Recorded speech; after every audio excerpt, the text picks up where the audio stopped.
Je m'appelle Christophe Hermans, j'ai 41 ans et je suis réalisateur de fiction et de documentaire. Je viens de Andenne, une petite ville qui se situe entre Namur et Huy. Donc j'ai rencontré le cinéma grâce aux disputes de mes parents. Je me suis dit, tiens, c'est possible de raconter des histoires, de pouvoir filmer, de créer des mondes imaginaires qui nous permettent un peu de sortir de la réalité. Et puis quand on m'a dit qu'il y avait des écoles de cinéma qui existaient, alors là c'était pour moi un rêve immense. Le cinéma européen, oui, il existe et il est essentiel. Et j'espère qu'on va pouvoir continuer à le faire vivre de plus en plus.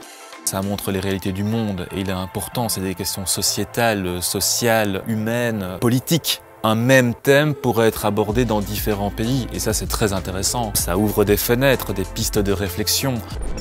Il y a de plus en plus des coproductions minoritaires. On peut aller chercher des fonds comme Eurimage justement pour pouvoir financer ces histoires dans lesquelles un pays parfois n'y arrive pas en tant que tel.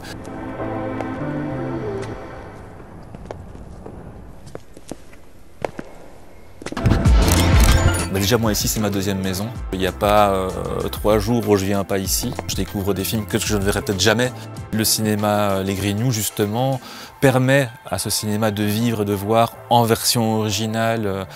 Et ils prennent de plus en plus d'autres films et c'est très intéressant justement de confronter les films plus grand public avec des films d'auteur.